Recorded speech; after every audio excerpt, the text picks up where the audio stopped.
Good evening, everyone. Thank you for attending the technical workshop today. I will be introducing our speaker for this evening. So the title of the technical workshop for today is Building YOLO from Scratch using PyTorch. This would be presented by Juan Carlo Azarcon. So just to give you an idea about what would be the expectation for this technical workshop, let me read to you the abstract. You Only Look Once, or YOLO, is a real-time object detection model that revolutionized the field for its speed and accuracy. It processes an image at once by combining localization and classification in a single network, which allows detection of objects in one forward pass. This workshop provides a step-by-step guide on the implementation of YOLO V1 in PyTorch from scratch.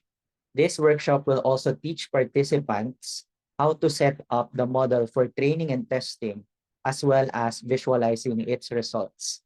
So to also give you about an idea about the outline of the workshop, we are going to discuss the YOLO architecture in code. uh, the the speaker will also talk about how do we prepare the data set, how do we train the model, evaluating the model, and looking at the predictions or the detection results. So this, just to give everyone idea, is a continuation of the lecture that we had last Wednesday as well. So last Wednesday, Carlo also introduced or showed to you the improvement of the YOLO object detector starting from YOLO V1 up until YOLO 11 that we have right now. So most of the time and last term, if you still remember our workshop from last term, we Carlo also introduced to you how to use the Ultralytics code. Just load the code, load the YOLO V8, I think, and you can do object detection, diba? By using that library. But today we are going deeper into implementing our own YOLO architecture or YOLO object detector from scratch. So we're going to learn not to just call functions to train our object detectors, but we're going to learn how to implement at least YOLO V1 because that is the simplest YOLO architecture. Okay, so let me introduce to you our speaker. Carlo is an undergraduate student at De La Salle University pursuing degree in computer science as part of the BSMS CS honors program. Currently, his thesis is on the object detection of aphids, focusing on integrating a filtering component in the detections based on the properties to enhance accuracy and performance. So we are going to learn a lot from him because Carlo has been using YOLO architecture, dealing with the inside of the architecture. So this is especially important for our students in the lab, trying to make object detectors or convolutional neural networks to be better in terms of predicting or to be faster or more efficient in terms of getting a prediction for their own use cases. So today you are going to learn what are the things that reside inside an object detector, how do we program them, paano natin siya kakalikutin just in case we want to change something inside the network instead of just calling a function, diba, from Ultralytics. So without further ado, let me give the floor to Carlo. Carlo, you may now share your screen.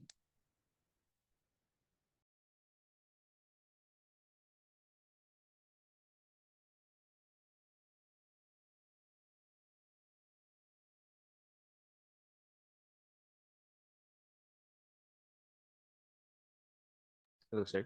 Is it visible? Yes, we can see it. Okay. So good evening.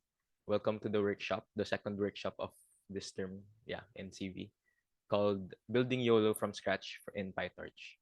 So for the workshop outline, I'll first go over the dependencies and libraries that we need. And then we'll look into the YOLO architecture in code. So this is just an implementation in PyTorch using the NN module. Next is preparing the dataset, basically um, the loader, the object, the dataset object for your dataset. So in this case, we will use Pascal Voc as our dataset. And then next is training the model. So loading the YOLO model itself, or YOLO architecture, and then preparing it for training, then evaluating the model, and then looking at the detections through visualization. So for the dependencies of this workshop, first need to have at least Python with a version of 3.9, since I believe that's the version that PyTorch supports. That's the latest version that PyTorch supports, or the earliest version that PyTorch supports. And then for PyTorch, you can just simply go here. Basically downloads everything. Just follow this or follow the website here. So I suggest downloading the CUDA version, since we are dealing with object detection, and it is very computationally intensive. So CPU may not be, it still works, pero it may be a lot slower than a CUDA or a GPU running it on GPUs. Next is just the CUDA itself. So you can go to this website and then find your version or the compatible version of the toolkit based on the graphics card or GPU that you have. So next is just importing the libraries. So here are the list of libraries that we need for this workshop. Okay. Okay. So next is going over the YOLO architecture itself. So this is located in a separate Python file. So here we have here a list. So this list actually contains the architecture itself of YOLO based on the paper, the official paper of YOLO by Redmond in 2016, I believe. Yeah, 2016. So basically, each of these are layers that are that have corresponding kernel sizes, filters, stride, and padding. So I'll open up the architecture at the side. So technically, the kernel size, filters, and stride is already given to in the paper itself, as well as here. You can see it here. It is like a summarized version. So the kernel size, filter, stride is given. The only thing we have to compute manually is the padding, since it wasn't given explicitly in the paper. So to actually do that, can use a tool called ConvNet Calculator. So usually use this in convolution CNN work. So how to calculate the padding here is basically, first we input the input size. So based on the paper itself, the input size of YOLO, or what they used, is 448 by 448. So the input size is 448 by 448. And then since it's the input image, the channels by default is RGB usually. So it's three channels. Now for the convolution or the kernel itself, for the filter count, it says here the output filter is 64. Stated here, 64. And then spatial extent is basically your kernel size. So here it's 7 by 7. So we'll place 7 here.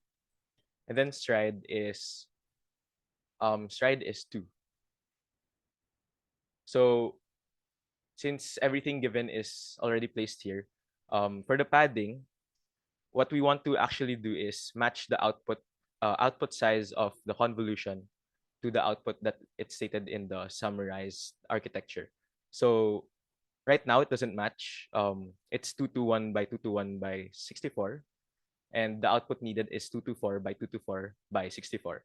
So what the padding does is, when you increase the padding, it actually increases um the input or the output size. So that's actually how I calculated the padding for each of the layer.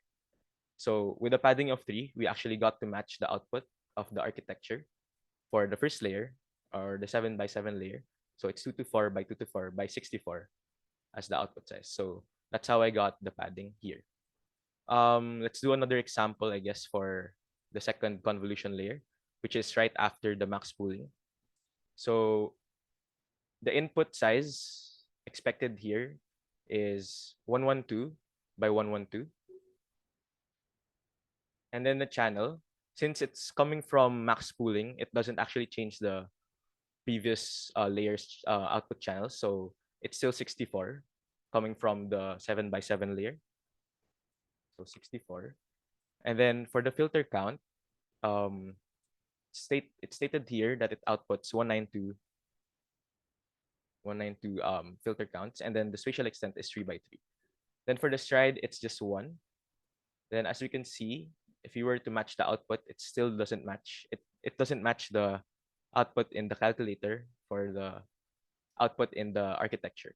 So what you can do is decrease the padding, of course, and then yeah, you get the padding through that. So the padding here is 1, so that's why I placed 1 here. Now if may mali sa, you'll know if may mali dun sa cloud compute, because if you run this, if you do a test run of your model, like feed it a tensor, I guess, yeah, torch tensor, it will output like a mismatch of size, mismatch in size for the input and the output. So yeah, that's one way to check if you have errors in your convolutions for the input and output. So here is basically the architecture. This is basically the CNN portion of the YOLO model. So this is the backbone, the darknet backbone network of the model. So it starts with a 7. Wait, I'll set.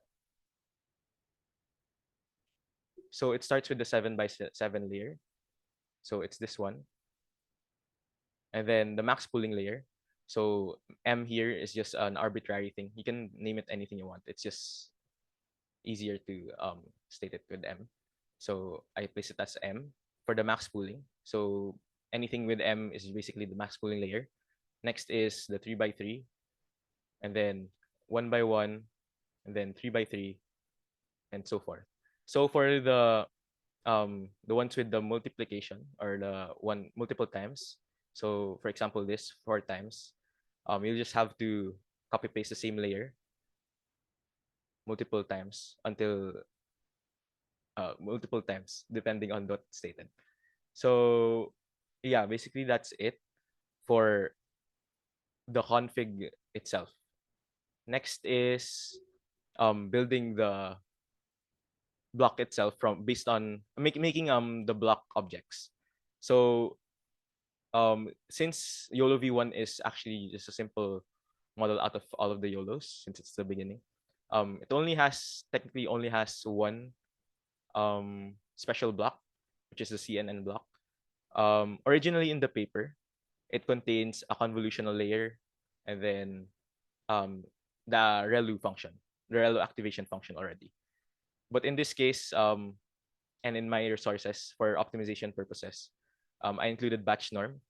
Batch norm wasn't included in the paper.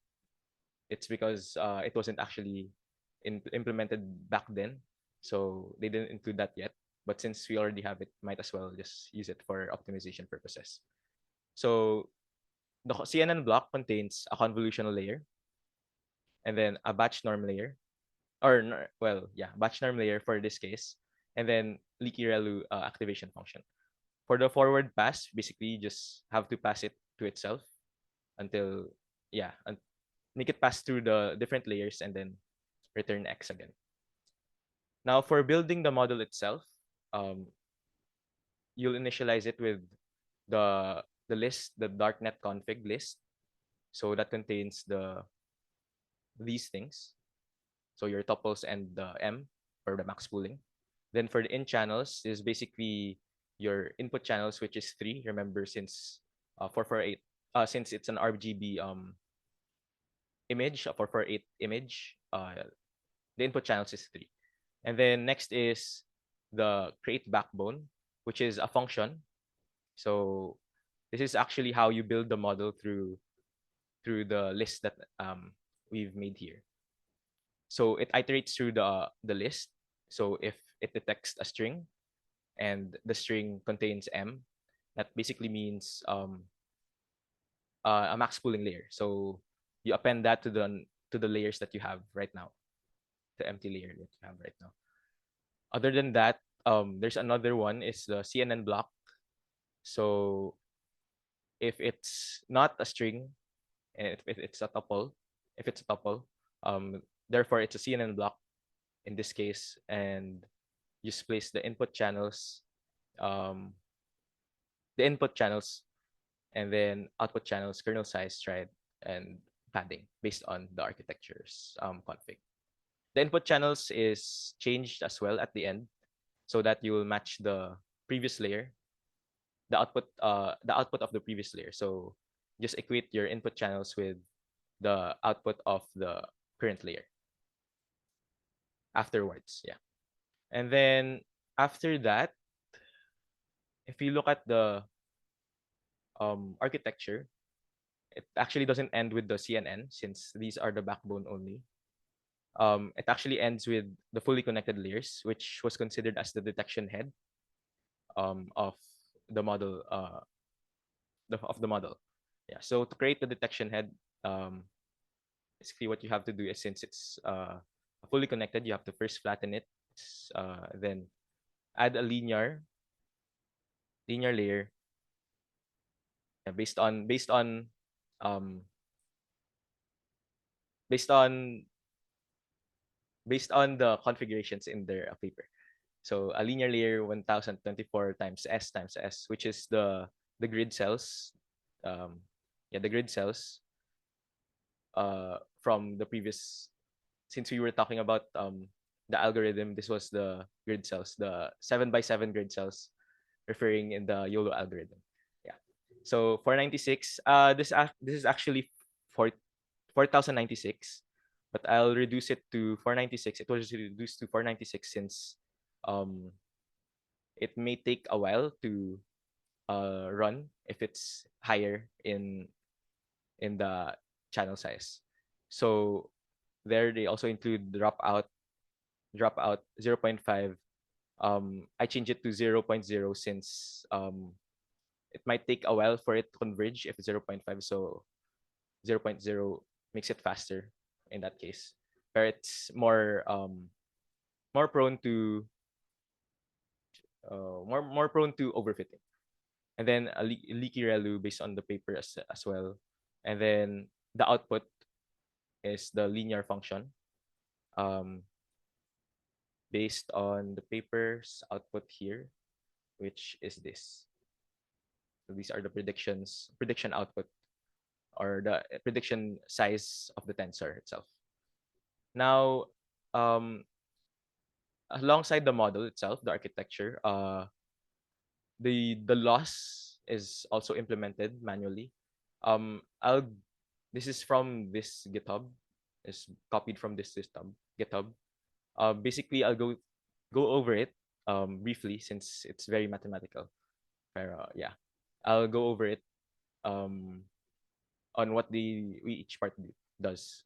So again, since YOLO has the grid cell, or the grid S by S grid when it comes to its detections or its outputs, it splits the model first into the 7x7 or S by S grids, and where each grid is responsible for um, calculating the loss and the predictions for the model. So in this loss function, first it gets the IOU of the bounding boxes. So this is the IOU of the bounding boxes from the predicted bounding box and the target bounding box. So you just basically get the IOU there. So if you're not familiar with IOU, it's basically just the overlap, the area of overlap between the two bounding boxes. And then next you calculate the localization loss, or basically referring to yung error, the mean squared error of your predicted bounding boxes to the ground truth labels. So basically, that's how they computed the bounding box loss or the localization loss for this. And then there's also the um, object loss, which penalizes if the model doesn't predict um, an object in a grid cell that has an object. So basically, that's what's computed here. The mean squared error for that. And then for no object lost is the other way around, that if um, an object is predicted in the grid cell, however, there isn't an object in the grid cell, then it will also penalize for that. Then next is the class loss, which basically is just comparing the ground truth label or the ground truth class with the predicted class, and then if it's correct. So yeah, so that's basically the loss function for YOLO. Now we want to load the model itself. The next step is to load the model itself. So just import the model. So you can see that when I print the model, it displays all the components that we have built in the architecture or the config. So we have here the CNN blocks, the max pooling layer, and then so forth until the fully connected here in the sequential at the end for the detection head. So next is preparing the data set. So these are basically the things you need for the data set itself and for the YOLO model. So to train the YOLO model, in the paper they used as input size of 448 by 448. So first you have to transform your input images into a 448 by 448 image.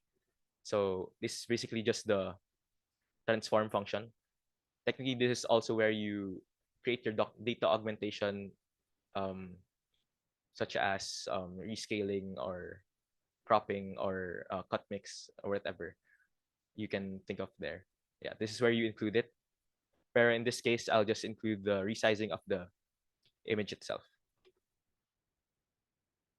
So next is the Pascal VOC. So basically, this I think you're familiar with Pascal VOC. It's a benchmarking dataset used by object detection, used in object detection, and it contains 20 classes, being the following.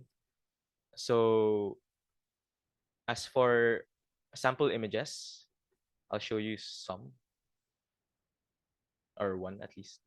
So here is the image with the bounding box or the labels it has. So this is actually formatted for the YOLO model itself. Basically, the bounding box labels contain a class ID. So that's the first here, class ID, and then the center box or center coordinate, and the center X and Y coordinate, and then the width and height. The width and height is actually scaled or normalized. So that's why it's not the absolute size like 448 by 448. So it's normalized in that way.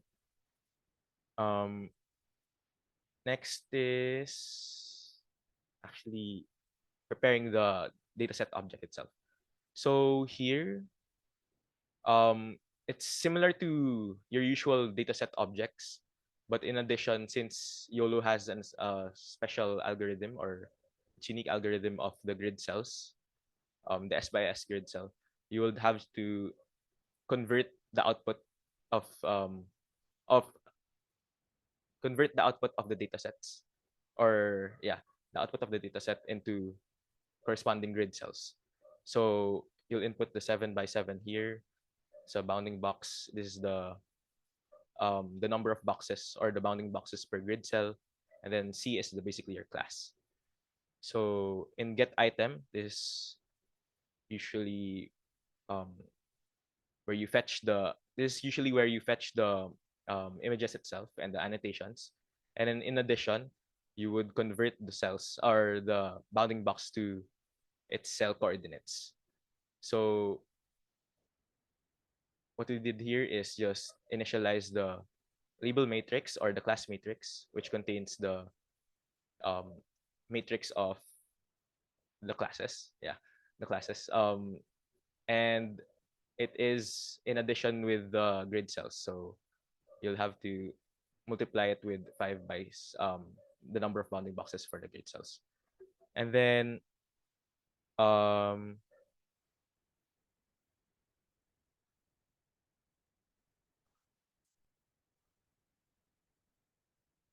next is converting the bounding box itself, the bounding box coordinates to the grid cell coordinates.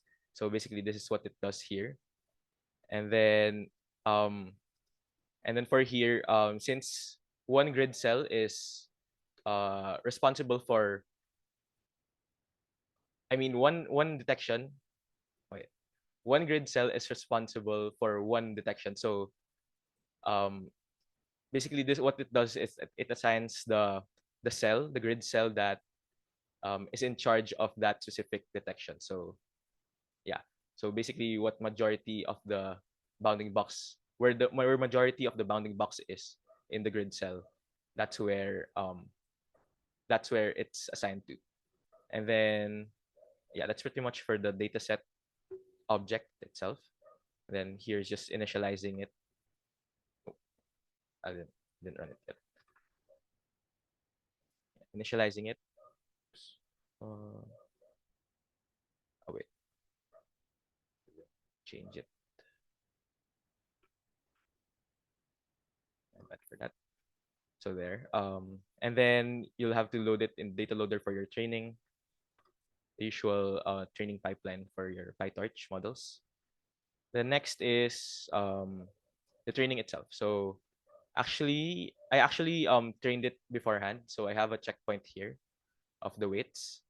So basically, first is initialize the hyperparameters, so the learning rate, then the weight decay, and the optimizer. So I actually didn't follow the optimizer stated in the YOLO paper. They used SGD, but it's arbitrary naman. So I'm not trying to replicate the results since it's a different data set. So you'll also have to initialize the loss function, which is the YOLO loss in the loss.py. And then for the train loop, basically here it is. So you have to set the model into training mode, so model.train. And then this is just basically for for your updates. So you can see the updates or the progress bar, I mean, in real time while running the model. And then here's your backward pass where it resets the gradients and then updates the weights. And yeah, then here's just for updating the loss in the visualization, then prints the loss at the end. And then for the training loop, I'll run it only on 2 epochs so you can see what happens. But I won't save the checkpoint itself. So here, it's just gonna load the model, and then per epoch, it's gonna calculate the loss and then the average precision or the MAP score of the model to the training set. So as we can see here, here's the loss. So it's quite high relative to my previous experiments. Where yeah, and then the MAP score of 0.91, which is actually pretty high considering how little the samples that I used. I only used 100 images here. Pero I believe it's because of its overfitting, since we disregarded dropouts and it's only a small number of samples for multiple epochs. So next is evaluation and visualization. So first, let's load the checkpoint or the model itself, and then get the bounding boxes and the MEP score. Oops. Oh, sorry.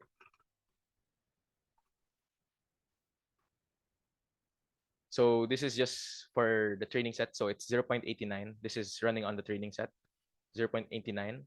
And then let's visualize it so you can see. So it it predicted relatively well, I guess, for how much images it has.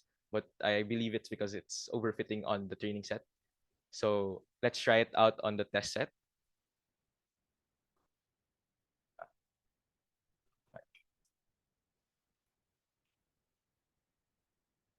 So yeah, so it did overfit. We can see here that the MAP score on the test set is actually a lot lower. So it's 0.2%.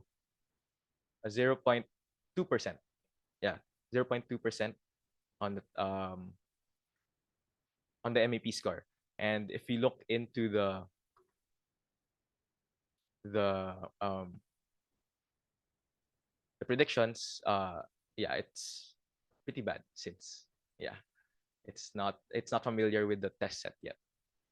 So I guess to improve that, you would want to try to train it on larger sample size and maybe configure the different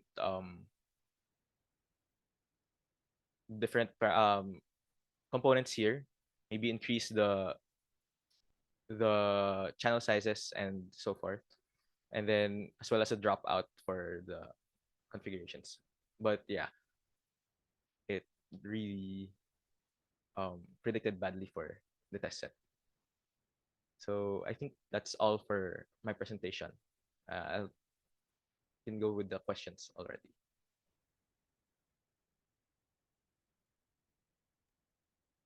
Thank you for the presentation, Carlo. So the floor is now open for questions that the attendees might have about the implementation. So you can type your questions in the chat. You can raise your hand so that we can give you the floor for your question.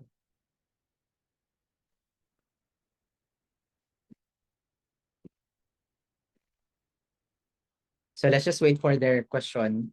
I actually have one. Can you talk about you mentioned the different loss functions that we're calculating for YOLO. And one of the things that is usually um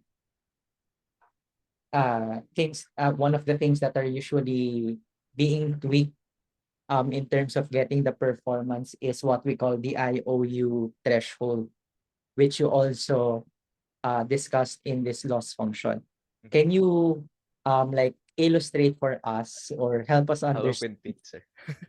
yeah, what IOU Oops. para they have an So, yeah.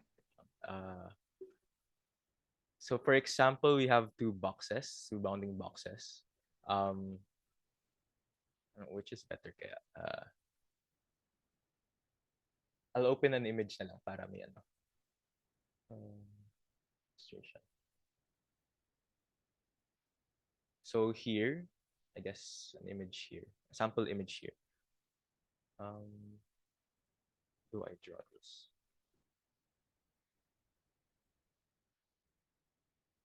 So for example, the ground truth label is what's the color?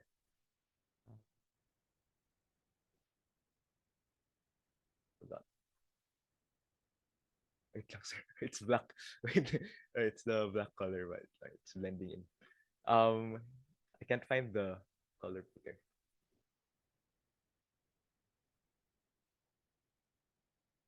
It's hidden with the zoom.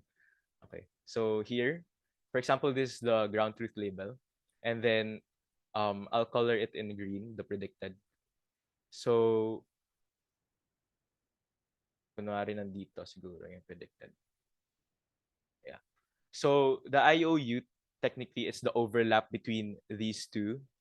So, the ground truth label and the predicted bounding box. So, the IOU there is the intersection between the two.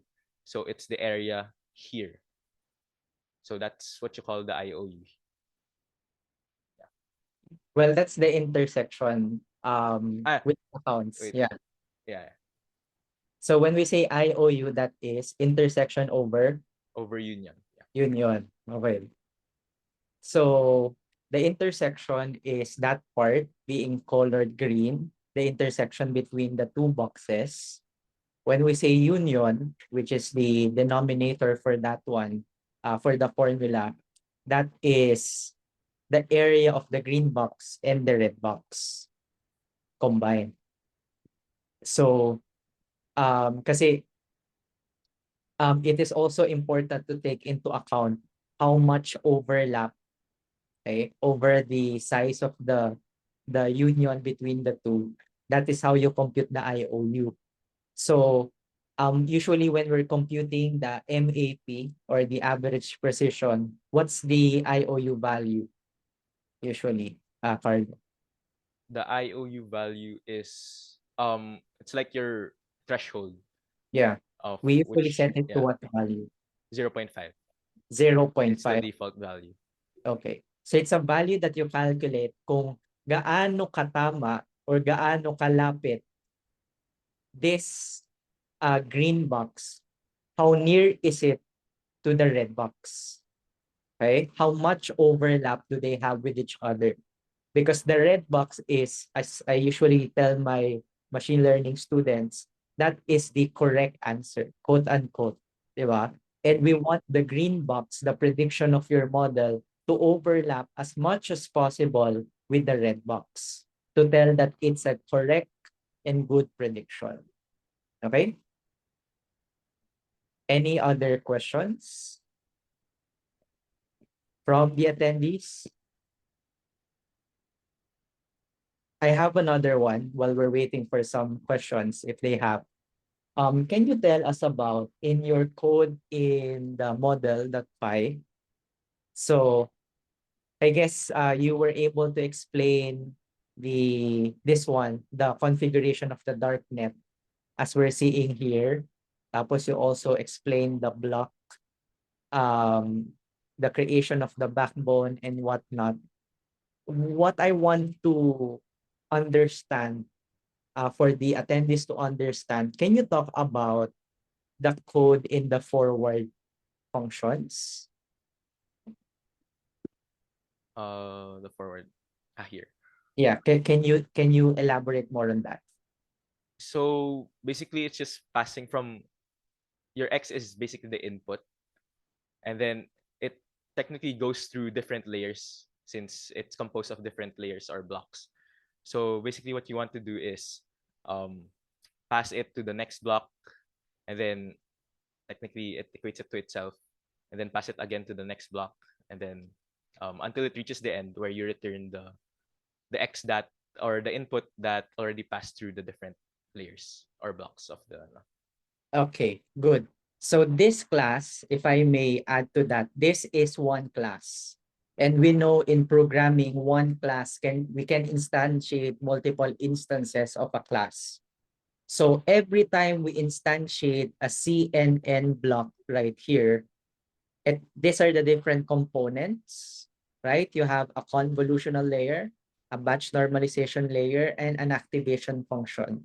Here, the activation function being used is a ReLU, leaky ReLU rather, activation function. So it is arranged here, pero it doesn't need to be arranged this way, because what determines the arrangement really is how you call it in the forward pass or in the forward function. What determines the order of the different layers is how you call it in the forward function. So here in the initialization part, what's happening here is you're just declaring that this class has a convolution, has a batch normalization, has an activation. Okay? You're just declaring that. But the forward pass actually dictates, based on how you call it, this dictates what happens to your input. So this forward pass, every time you create a subclass of the module in PyTorch, you have a forward function.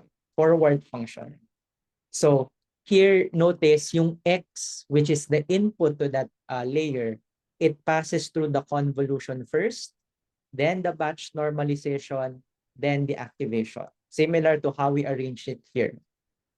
Okay? So here in the forward pass, we're just calling self that darknet because this darknet is being created here in the create backbone, depending on the architecture that we were able to create in the first part of this code. Okay, so if once you receive a copy of this notebook and this file, I invite everyone to trace, because this is a simpler code, to trace what's happening inside the create backbone function so that we understand how or what is inside the self.darknet variable. Okay.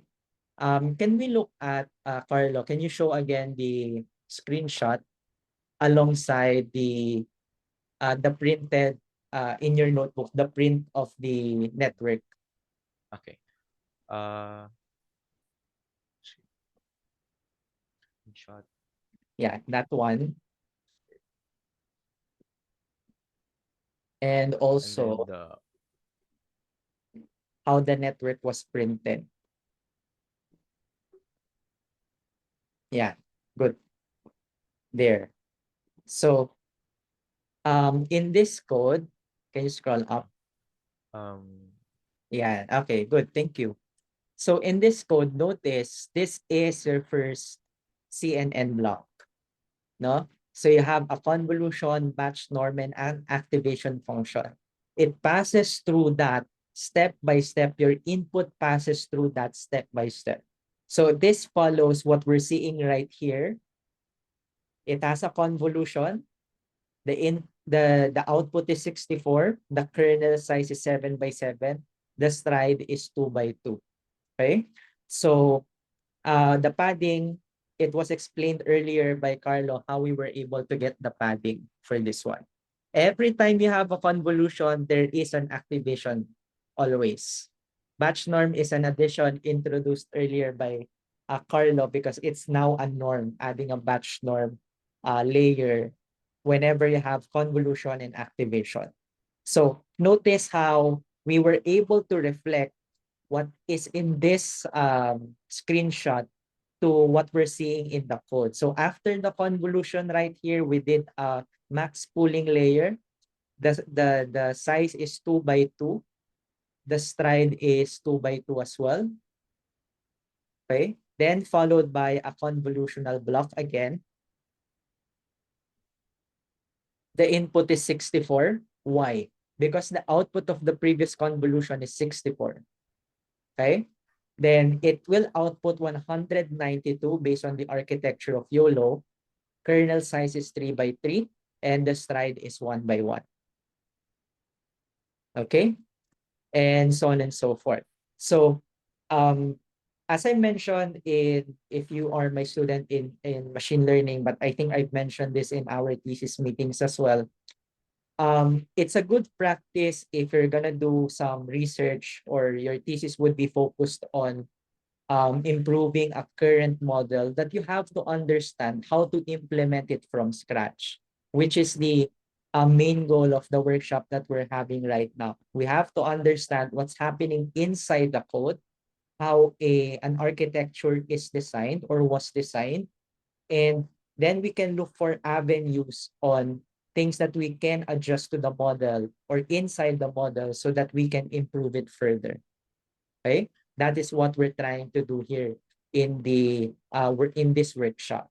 So one of our practices, as I've mentioned, when we're starting out in computer vision, is we try to replicate basically what we did here in this workshop. We try to replicate papers, okay? How they describe it in their paper, we try to replicate, we try to produce the code that produces their outputs. So that's what we're trying to do here.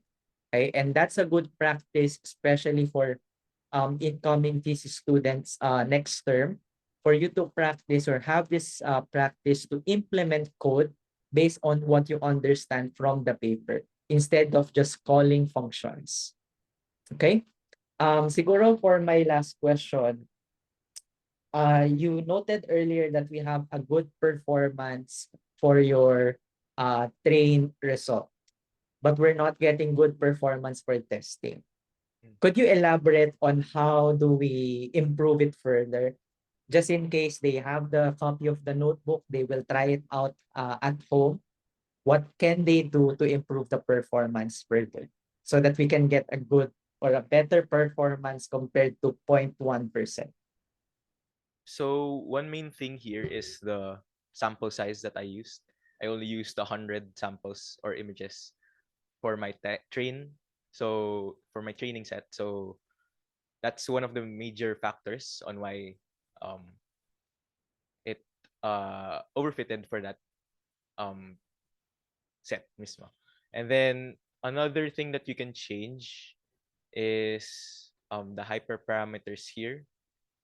You can add scheduling since it may learn too much if it's too high, or may learn nothing if it's too low. I believe that's how it works. Yeah.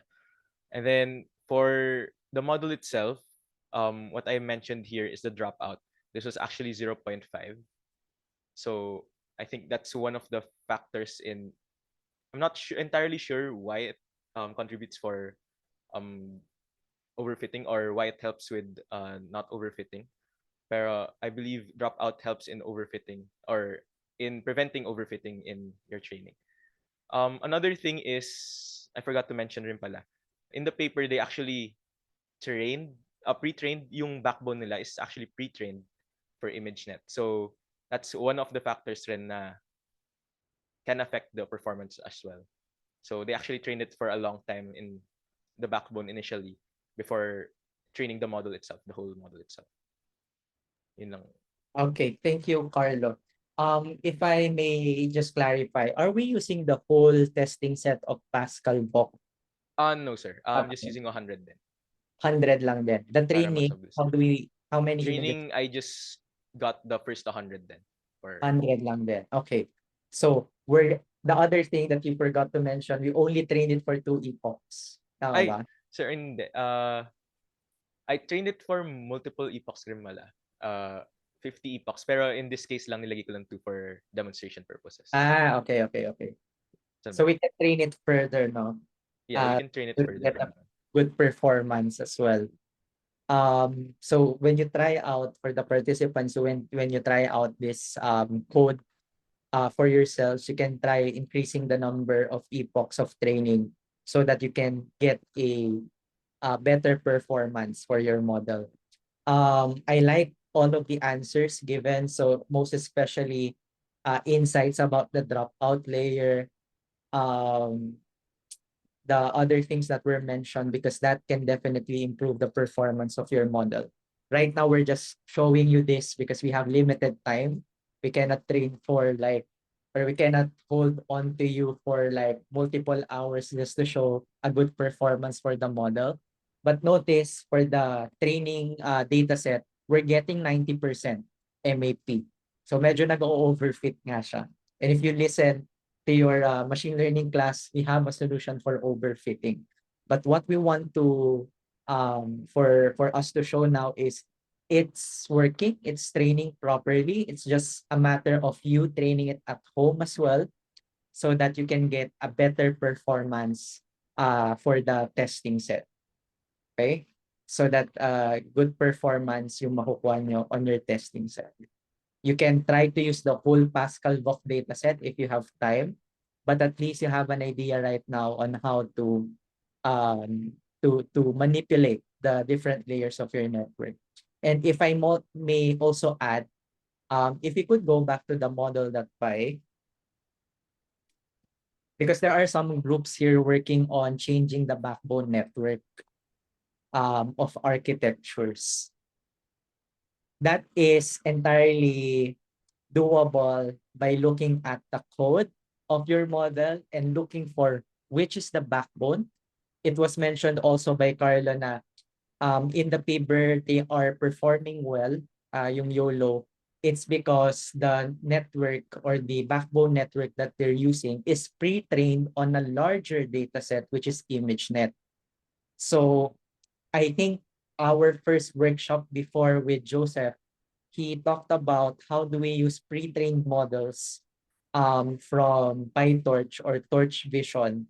So you can easily do that. You can just easily get the model from Torch Vision, use that as your backbone network if you're replacing the backbone network. So can you scroll down, Carlo? So you need, every time you're doing something on an existing network, you need to understand what are the things that you need to change. Dito in the YOLO architecture or in this YOLO code, notice that we know or we can identify what is the backbone network. It's this one. So if you're interested on changing the backbone network, let's say to ResNet, ResNet 50, ResNet 101, this is the only part that you are going to change. Maybe load ResNet 50 or ResNet 101 from Torch Vision.